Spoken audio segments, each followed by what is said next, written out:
ardada dareensi ina shaqada jecesha macallimada ina jecesha maxaa lagu garanaa macallimo jecesha see lagu garanaa macallimo jecesha yaa ii sheegay jeceshin ma ho nimaan aqoon ma jira marka sida dadka isu jeclo macallimada jecesha haye yaa sheegaya laba arrimood oo muujinaya inaa macallimada jeceshahay maxaan dhahnaa waa soo kala lahada baan dhahnaa haye kala lahadii waxa time-ka waan ka fiirinaa inaa macallimo jecesha xagga time-ka maan ka fiir xagga waqtiga haye waqti hore soo gashaa gadaalna waa daahdaa saas ma dhahnaa maxaa kale meel kale adoo ma aqaani iyadaa soo aadiya meel kale haye تداني وحسب لها إن المعلومات تعيشها على مدار مركز أسي السعودة ترسي أنها تحسوا وهاي والنشاط قال دريميس هي أرض يعني دربان رأي أنا جعلها هي تد waxaan filaa inay tahay ahaan qofku inuu 10 jecel si fiican u bixiyo ama soo diyaariyo ardaydeena wax badan ka fahmay inuu maadada jecel yahay ama 10 diyaarada qayb ka tahay maadada jecel ihtimaamku uu siinayo maadadiisa iyo xiisaha uu hayo waxaan isleeyahay meeshaas waxaa kamid ah salaad hadda 10 koob soo sharaxdo waxaa kamid ah macallinku dad guuleystay inuu ka sheekeeyo maadadiisa marka sheeko la xiriirta guulna ku dhamaanaysa inuu aad macallinku ayagoo kala duwan mar walba oo la yidhaahdo wallahi haddaan macallinka maadadaas noqdo dadka ninka ugu guuleysan og ayaa noqonaya ardayga tafadal معلماتنا كشيء معلمات سوي في عنتها iyo meesha bulshada ka joogtay iyo اليوم معلمين أساس على واحد مشهور وعيان أديب وحواس إنك صديق وأقدر وش ما waxaan dhahaynaa macallimada inaan jecelna waxaan tusaynaa waxa la ardayda dhageysta macallinku waa maqada maquuti ما هذا هنا معلنكو انت سودنت شقين هذا ka shaqeynaya ma amaan ba iska badinaa mise waxaan tusnaa inaan jecelnahay fal oo ay ogaan karaan qofkan inaa wuxuu soo galay macallina anoo fasal ku jiro yimid ardayda wuxuu rabaa inuu axbuu sharaxay markaas yiri su'aal weydiiye wax su'aal weydiiya la waay hal gabara gacan taagtay su'aal kadib gabadhii su-aasha ka jawaabtay hadiyadu siiyey yaa su-aal qabuu yidhi haye gacmihaa soo batay haddana hadiyad kaluu siiyey yaa su-aal qaba haddana hadiyad kaluu siiyey galaaskana gacmitaagu noqdo marka waa ka dhigi karnaa ardadeenna xataa inay dareemaan inaan macallimada u diyaarsanahay aniga oo iga go-an tahay hawshaan maa iyo saa adigu kula jeclahay inaan wax kaa bedelo waxaan u baahannahay inaan taas ku cadeyno inaan isluubka wax dhigidda inaan kala badbedelno waxaan soo sheegnay dowrka iyo kaalinta macallinka uu ka geysan karo fasalka inuu hagaago iyo sida looga hortagi karo inuu fasalku naga kala daato waxaan u baahannahay fasalku inuusan kala daadan oo la isku hayo ardaduna ay waxbartaan ujeedadii waxbarashadana la gaaro u baahannahay intaasoo tusaalaha ka soo bixinay waxay dhaafi la-adahay macallinka waxa yaqaan sida wax loo dhigana ha yaqaan ardaydiisa ha u naxariisto ardaydiisa ha ixtiraamo culays badan yuu saarin talada ha ka qaybgeliyo casharka ha ka qaybgeliyo ha tusa inuu maaragtay maadadan jecel yahay asagana uu ihtimaam u hayo macallinkaas ardaydiisu ka mid yahay aan ka tagno marka qayb kale aan tagno ardadu dowrkay ku leeyihiin maxay tahay ka qayb qaataan ardada maxay dowrka iyo kaalinta ay ku leeyihiin inay fasalku kala daato ardada aan ka bilowna arday koowaad arday rabsho badan oo ay u keentay inuusan darsigiisa ku fiicnayn taas marka fasalku kala daadanaya oo macallinkuna uu xalka ugu fiican ku xallin waayo arday rabsho sameeya oon rabin casharka inuu socdo oo maanta dhan la kala daadiyo adigana aad qaylabad ku jirto marka cabaar sheegta la yiraahdo adiga way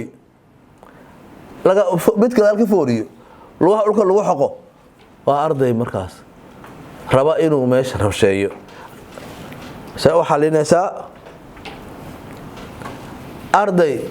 mushkilad waxa haysata qoys waa dhiban yahay asaga dhanba waa iska murugaysan yahay waa mashquulsan yahay casharkaaga lama socdo mushkilada qoys weeraysan maxaa kugu dhacay gaar u bixi waxaa dhici karta in arrimo qoys ay haystaan macallina wuxuu ii sheegayay kulaha arday fasalka koowaad imaashaha waxbarashada uu ku fiicnaa markii dambe reerkii baa diriray waa lagu kala tegay ardaygii dib u dhaca ku dhacay weyn waxbarashadii hurdadii laga soo kicinayo awalna wuxuu ahaa qof hore u taagan marka waxaa dhici karta in mashaakil haysteen intaada qofka canaanan asbaabta waxaan u keentay waxaa roon macallin haddaan nahay inaan kala saarno cudurka iyo calaamadaha cudurka qofkan waa edeb daran rabshuu wadaa maxaa ka keenay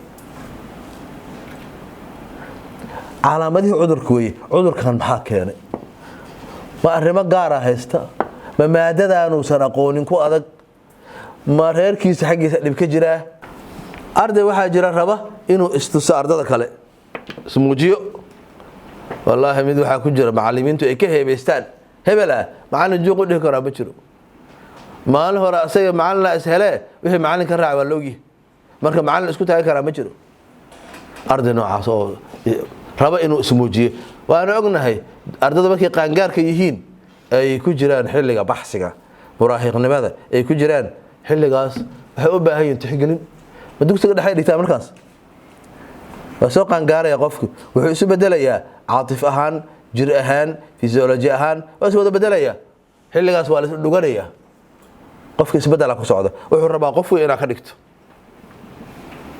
aabbaa guri soo galay cunugii waxaa arkay derbi wax ku qoraya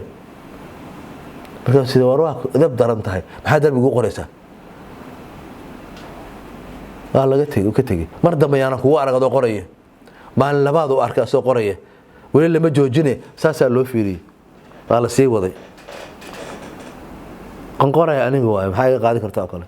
aabiyaha uu yidhi adiga hadda waa weynaatuu yidhi nin weyn baa noqotay waagi hore iyo raraacan hadda nin weyn oo mas-uul noqotay nin guriga bedeli lahaa baa tahay khalaas waa dhammaaday warkii waa xalisme qofkan wuxuu kaa rabaa keliya qof weyn ka dhig war adoo intaa la eg adoo caruura ma ana isku taagay waa markaas waa kugu dhamaatay ma ana isku taagaysaa adoo caruur ah hortaa meeqaan soo joogay waa rag iska riix markaa rag iska riix waxa u baahan qofkaas in madaxa loo weynayo waxa uu maartay sida uu rabo tixgeli bas tixgeli ka rabaayo hada tixgeliso waa ku dhaafay asagu goormaan bari doonaa ardada xilliga isu tanaasulka iyo inaan la isku dhicin iyo talin maysid ku talin maayo kala tegi mayno tashan mayno goormaan gaarsiin doonaa ardada xilli adiga oo gar leh in aad tanaasusho gar leh inaad tanaasusho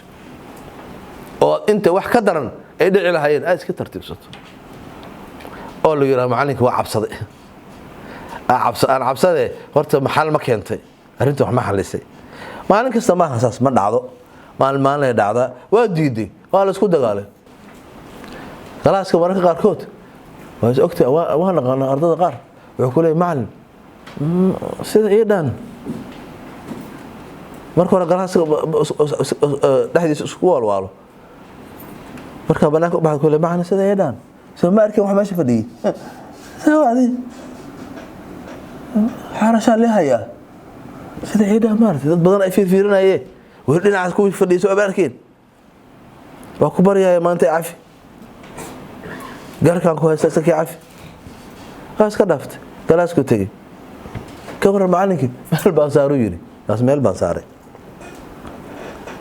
meeshaas ka saarno xisadaha ku socotee laakiin xalku ma isku taagnid isku dhicid dabeecadda tanaasulka iyo maartay qofka adoo gar leh waa la iska dulqaataa mararka qaarkood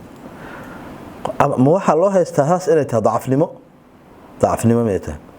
soomaalida haddii laba reer ay diriraan kuwa yar iyo kuwa badan kuwa yara ay adkaadaan markasta oo kuwii weyna ay dhahaan war aan heshiino maceebaa kuwii badnaa faraha badnaa yidhi war anagu baaba'naye dadka u tagno aan heshiino shuruudo waxaa laydinku xiray adag shuruud adag waxaa ka fudud waxay badbaadisaa dhiig badan soo ma saas dhiig badan in la heshiiyo meeshaan ilmaha ku bari lahayn waa halkan in markuu bari meel tago isku tanaasula wallahi macalinkaas maalintaas waa laga qadarnaa laakiin wuu iska sabray wuu dul qaatay meel baan lagu gaaray maalintii meel marka arday rabo waxa inuu istus murqihiisa muujiyo asbaabo kale asagan haysta waxaan garanayaa galaasaan ku dhex jirnaa ilma yarar baa iska nahay mid xoog weynaa galaas ka fadhiya macalinku sabuurada xaq u jeesto wuu leeyahay caada asaga inteena kale qoslayna waana la ciqaabaya asaga joog waxa u dhihi karaa male joog lama dhihi karo waa loo jeedaa wixii siilka waana asaga waa la ogyahay